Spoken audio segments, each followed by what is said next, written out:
əhəmiyyət daşıyır. Azərbaycanın yeni rəqəmsal arxitekturası adlı vahid fəaliyyət planının bir istiqaməti də təbii ki təhsildir. İndi biz təhsil ekspertindən bu məsələni müzakirə edəcəyik. Bizimlə birbaşa canlı bağlantıda təhsil eksperti Ramin Nurəliyevdir. Salam Ramin müəllim, eşidirsinizmi bizi? Salam, bəli, buyur. Ramin müəllim, deməli burada qarşıda duran əsas məsələlərdən biri də dərsliklərin dəyişdirilməsidir. Proses necə həyata keçiriləcək ümumiyyətlə? Bu innovativ sahə təhsilə necə inteqrasiya olunacaq? Mən hesab edirəm ki, hal-hazırda cənab prezidentin tapşırıqları xüsusilə də orta ümumi təhsil məktəblərində tədris proqramlarının dəyişilməsi, müasir texnoloji avadanlıqların, eləcə də maddi-texniki baza kimi orta ümumi təhsil məktəblərinə gətirilməsi və tədris proqramında maddi-texniki bazanın da istifadə olunması mütləq vacibdir. Çünki hər hansı bir müasir texnologiyadan söhbət gedirsə, həmin texnologiyaya aid əyani vəsait kimi maddi-texniki bazanın da orta ümumi təhsil məktəblərində formalaşması mütləqdir. Bununla yanaşı, ümumi olaraq əgər biz süni intellekt istiqamətində və yaxud da data analitika istiqamətində dünya nəhəngləri ilə gələcəkdə rəqabətə girməyi düşünürüksə, biz indidən orta ümumi təhsil məktəblərində, xüsusilə də ibtidai sinifdən sonraki mərhələdə 5-ci, 6-cı siniflərdə süni intellekt dərslərini mütləq tədris proqramına salmalı, onlara uyğun, müvafiq tədris proqramını həyata keçirməliyik. Və bununla yanaşı, ali təhsil müəssisələrində də süni intellekt ixtisaslarının formalaşması mütləqdir. Və artıq növbəti tədris ilindən ali təhsil müəssisələrinin bir neçəsində artıq süni intellekt ixtisaslarının olacağı və abituriyentlərin ixtiyarına veriləcəyi qeyd olundu. Bu da əlbəttə ki, gələcəkdə Azərbaycanın digər, belə deyək, dünya nəhəngləri ilə süni intellekt istiqamətində ciddi rəqabət aparmasına müsbət təsir göstərəcək. Aydındır. Bir məsələni də soruşmaq istəyərdim, Ramin müəllim.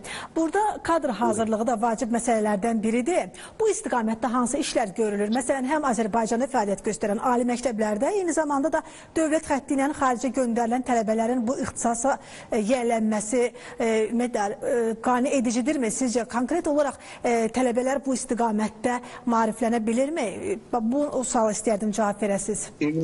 Ümumiyyətlə, bizdə hal-hazırda kadr hazırlığı istiqamətində ciddi problemlər var. Məhz ona görə də cənab prezidentin bu məsələ üzərində ciddi bir şəkildə durması və müvafiq qurumlara lazımi tapşırıqları verməsi əbəs yerə deyil.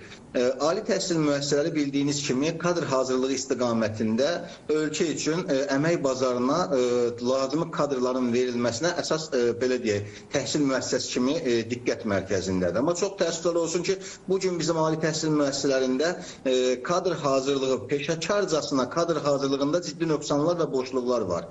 Bu boşluqlar nədən ibarətdir? Xüsusilə də ali təhsil müəssisələrində təhsil alan gənclərin nəzəri biliklərlə yanaşı, praktiki biliklərin də kifayət qədər tədris olunması lazımdır. Amma çox təəssüflər olsun ki, bugün praktiki biliklər kifayət qədər ali təhsil müəssisələrində gənclərə, tələbələrə tədris olunmur. Məhz ona görə də gənclərimiz əmək bazarına çıxdığı zaman işə götürənlər tərəfindən müəyyən praktiki biliklərinin olmaması səbəbilə demək olar ki, əmək bazarına cəlb olunmur.